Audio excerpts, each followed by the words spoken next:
Vamos a cambiar de tema radicalmente, porque atención lo que dice esta noticia. Un periodista católico publica las 7 razones por las que el considerado Bergoglio es un antipapa. Atención lo que dice. Estas son las 7 razones por las que Coffin considera que Francisco I es el antipapa. Dice, primero, el término papa emérito no tiene precedentes y es confuso.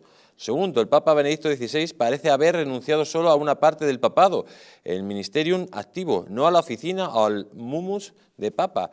El secretario personal del Papa Benedicto durante mucho tiempo, el arzobispo Josh Gaswin, ha hecho declaraciones que parecen afirmar la continuidad de la identidad del Papa Benedicto. La forma correcta de dirigirse al Papa Benedicto sigue siendo su santidad. Hay al menos 3 errores en la Declaratio Latina oficial leída por el Papa Benedicto el 11 de febrero del 2013. La aceptación pacífica universal por parte de la Iglesia de Francisco nunca ha ocurrido realmente.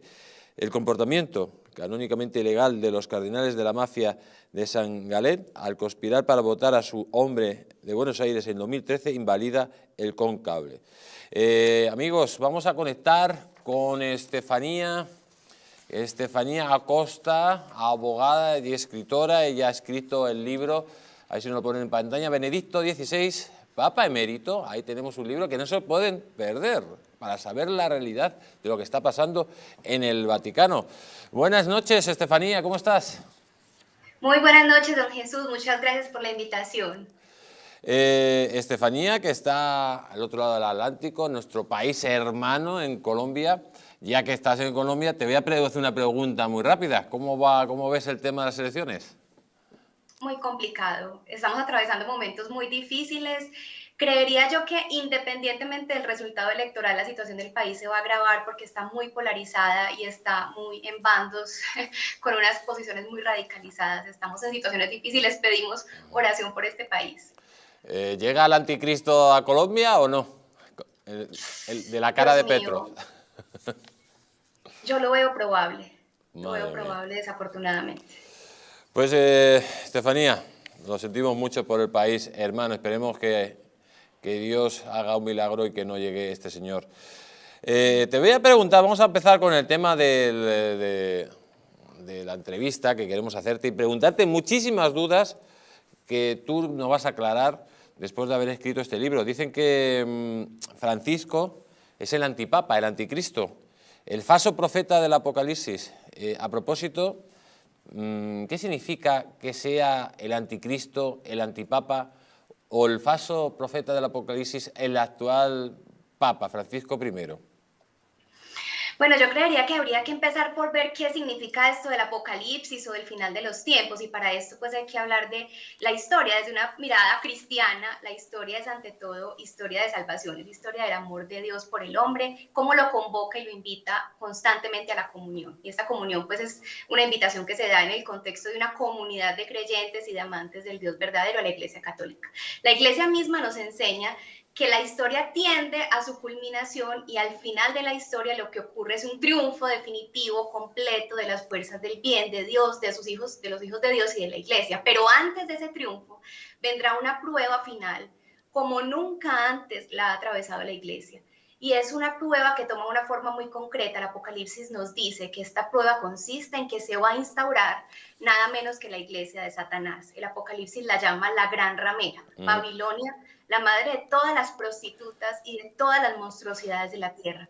Y nos dice el Apocalipsis que esta iglesia satánica se va a embriagar con la sangre de los mártires y creyentes en Cristo, los santos de Dios, y va a fornicar con los reyes de la tierra, es decir, se va a aliar con los poderosos de este mundo para perseguir a los verdaderos creyentes en Cristo. El Catecismo de la Iglesia Católica también nos lo dice, nos dice, va a haber una impostura religiosa, la impostura suprema del anticristo, y la iglesia verdadera va a pasar como el Mesías por su pasión, muerte y finalmente gloriosa resurrección. Estefanía, ¿y qué tiene que ver el Papa Francisco, qué tiene que ver con la iglesia de Satanás o la gran ramera que habla el Apocalipsis?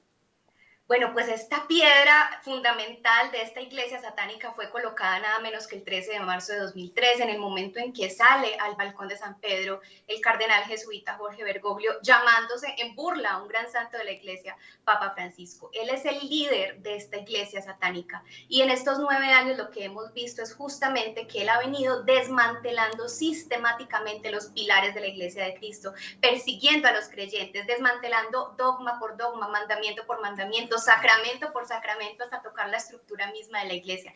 Él, Jorge Bergoglio, no es papa, es el líder de la iglesia satánica del Apocalipsis. Pero eso es una contradicción porque los obispos, los cardenales, el mismo Benedicto le ha reconocido, ¿no? ¿Cómo podemos decir que Papa Francisco es un papa satánico?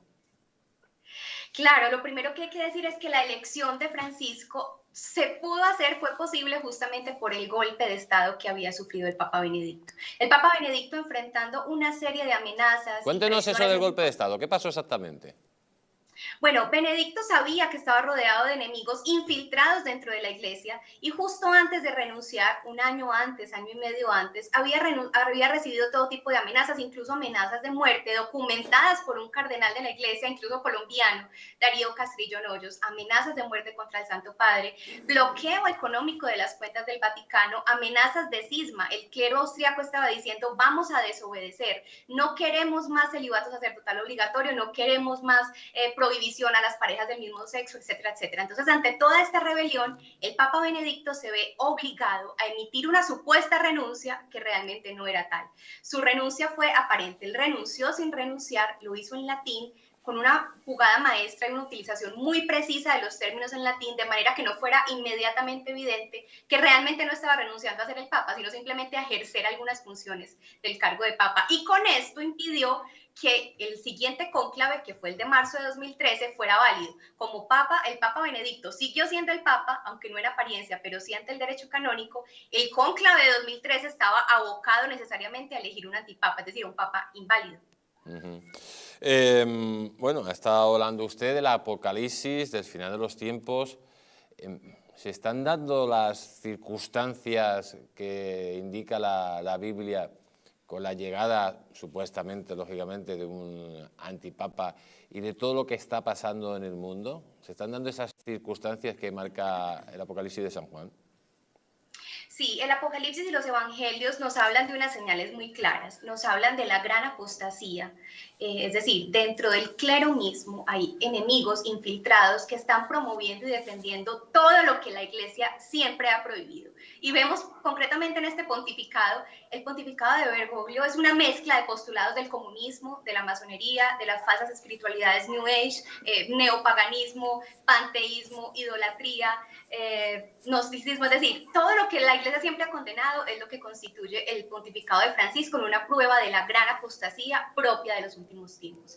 Toda esta situación mundial en que los poderes se comienzan a aliar, todos los poderes, y el Apocalipsis nos habla de los reyes de la tierra aliados contra la gran ramera, contra Babilonia, poderes mediáticos, poderes económicos, todos hacia un mismo discurso global. Es decir, es evidente ante nuestros ojos que todos estos signos se vienen desarrollando. Estefanía, entonces lo que está claro es que la masonería y el globalismo, sobre todo esos grandes poderes, necesitaban controlar la Iglesia Católica para poder implantar ese nuevo orden mundial y esa agenda, por ejemplo, que viene, que es 2030, ¿no? Correcto, y específicamente el Papa Benedicto. Benedicto XVI es el último baluarte que teníamos en la Iglesia Católica en defensa de la fe y en defensa y en barrera de esta manifestación del poder del anticristo. Benedicto siempre fue, incluso no solamente en su pontificado, que duró poco, su pontificado activo, sino en sus 20 años de servicio como defensor de la fe, siempre fue atacado violentamente. ¿Por qué? Benedicto lo dijo, hay que combatir la dictadura del relativismo, esto de que todo vale, esto de que no hay verdades absolutas, de que todo puede pasar, no hay filtros, y bueno, esto es un discurso que va frontalmente en contra del discurso globalista que hoy está teniendo éxito. Y ya para terminar, doña Estefanía, ¿qué mensaje le daría a usted? Porque, por ejemplo, este programa, la mayoría de la gente que lo ve, somos todos cristianos, creyentes en Dios, somos católicos, apostólicos. ¿Qué mensaje le daría usted a todos los católicos después de todo lo que nos ha contado? Un mensaje de esperanza. Claro, lo primero que tendría que decirle a los católicos es que tengan mucho cuidado porque para eso es el Apocalipsis, para que nos preparemos y para que no perdamos ni la fe ni la esperanza. Tenemos que tener los ojos abiertos y tener muy claro que aliarse con esta falsa iglesia que dirige Jorge Mario Bergoglio es nada menos que aliarse con el mismo Satanás. Y el Apocalipsis nos dice, salid de la ramera, salid de ella, pueblo mío, no os manchéis con sus crímenes. Hay que ver la realidad, reconocerla y bueno, en este libro mostramos una cantidad de hechos que hacen palpable esta realidad. Y tener siempre presente que la hora de las tinieblas está en este momento en su apogeo, pero es temporal, es aparente. El libro del Apocalipsis nos dice que al final nuestro Dios derrotará al anticristo con el soplo de su boca. Como se aplasta una cucaracha, por amenazantes que sean estos poderes, al final el triunfo es de Dios. Pues doña Estefanía Costa, muchísimas gracias por haber estado aquí en El Mundo al Rojo. Un fuerte abrazo y cuídese mucho. Igualmente para usted, muchísimas gracias.